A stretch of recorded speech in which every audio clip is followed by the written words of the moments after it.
नमस्कार, मैं अखिलेश रावत। आपका स्वागत है हमारे चैनल पर। साहित्य मध्य प्रदेश का झाबुआ जिला और अलीराजपुर जिला एक आदिवासी बाहुल्य जिला है और ऐसे कई जिले हैं जहां पर आदिवासी समाज के लोग रहते हैं।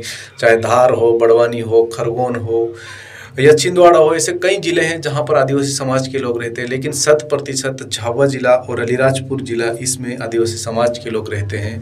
और यहाँ का जो आदिवासी समाज खास करके मजदूरी पर निर्भर है।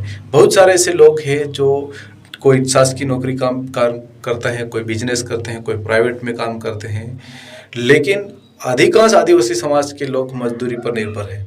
और मध्य प्रदेश में आपने देखा होगा कि मजदूरी बहुत ही कम है और इसलिए यहाँ का आदिवासी समाज मध्य प्रदेश को छोड़कर, मध्य प्रदेश के तमाम जिलों को छोड़कर राजस्थान, गुजरात, महाराष्ट्र और ऐसे अन्य राज्यों में चले जाते हैं और वहाँ दिन दहाड़ी मजदूरी करते हैं।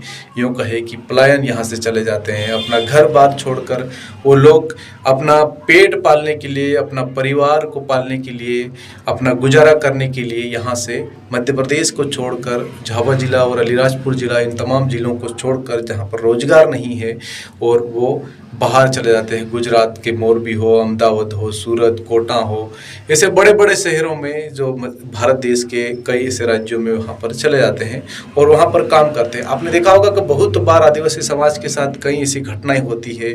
काम करा लिया जाता है वहाँ के सेठों द्वारा और उन्हें पैसे नहीं दिए जाते हैं।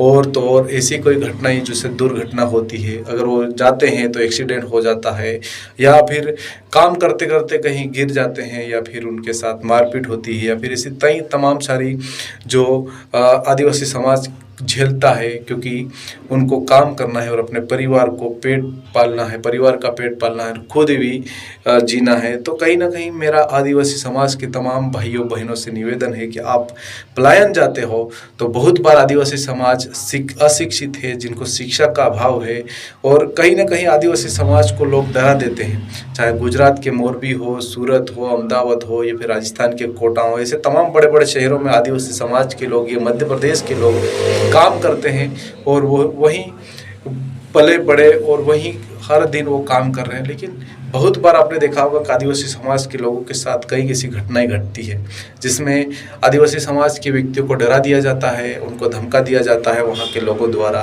काम करा लिया जाता है तो सेठों द्वारा पैसे नहीं दिए जाते हैं, दिन दहाड़ी मजदूरी करा ली जाती है और जो पैसा है वो पैसा नहीं दिया जाता है। और अगर काम करते करते उनके साथ कोई दुर्घटना घट जाती है, कहीं आग लग जाती है तो उसकी चपेट में लोग आ जाते हैं, कहीं दीवार गिर जाती है उसकी चपेट में आ जाते हैं, या फिर जाते समय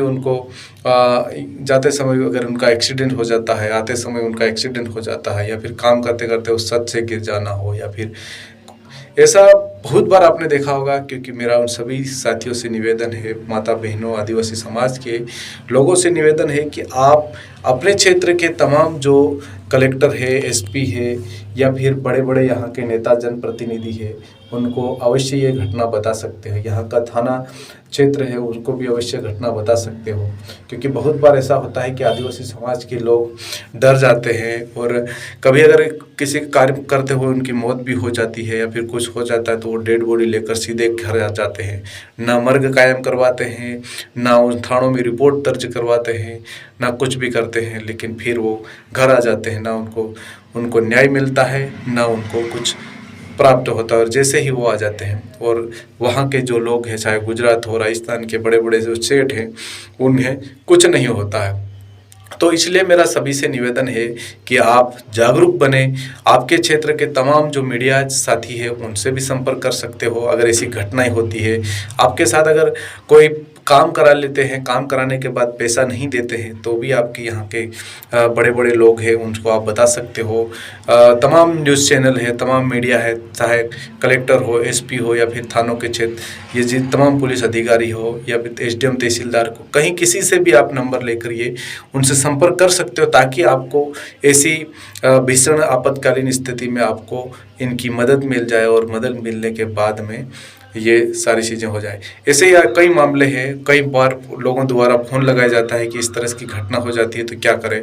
जब पुलिस को पूछा जाता है नहीं ये वहाँ की घटना है तो वहीं आप बताइए, यहाँ पर नहीं हो सकता। तो ये वास्तविक है। अगर आप के साथ अगर कोई किसी मान लेते हैं गुजरात में घटना हुई तो आपको गुजरात के नज़दीकी थाना क्षेत्र में गुजरात के ही वहाँ पर ही अपने को उसकी पहले सूचना देनी पड़ेगी और देने के बाद में अपनी तमाम सारी चीज़ें, उसका इलाज का है खर्चा है, वो सारी चीज़ें अपने को करना पड़ेगा। लेकिन बहुत बार ऐसा होता है कि आदिवासी समाज के लोगों को डरा दिया जाता है और डरने के बाद में वो लोग अपने घर आ जाते हैं और उनके साथ कुछ होता नहीं है।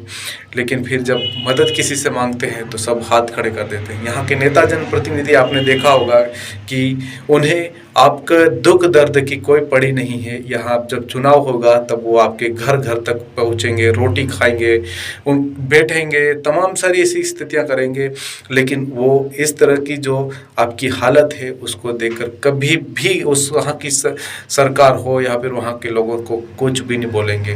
क्योंकि यहाँ के ये नेता लोग ऐसे ही है, वो अपने परिवारों को पालने के लिए बैठे हैं और परिवार को ही आगे बढ़ा रहे हैं, कभी भी आदिवासी समाज को नहीं देख रहे। तो इसलिए मेरा सभी से निवेदन है कि आप अगर इस तरह की घटना अगर राजस्थान, गुजरात, महाराष्ट्र में कहीं भी होती है तो आप अपने यहाँ के लोगों को, झाबुआ जिले के, अलीराजपुर जिले के ऐसे बड़े बड़े लोग हैं, चाहे मीडिया में हो, चाहे एसपी कलेक्टर हो या फिर थाना प्रभारी हो, ऐसे इन तमाम लोगों के आप नंबर रखिए और उनसे कांटेक्ट करिए और उनसे बात करें कि हमारे साथ इस तरह की घटना हुई है, ताकि आप वहाँ से सुरक्षित भी निकल सकते हो। आपके अगर पैसे किसी ने खाए होते हैं तो आपको वहाँ से पैसे भी दिलाए जा सकते हैं। यहाँ के तमाम जो संगठन काम कर रहे हैं उन संगठन के पदाधिकारियों को भी आप बात करिए।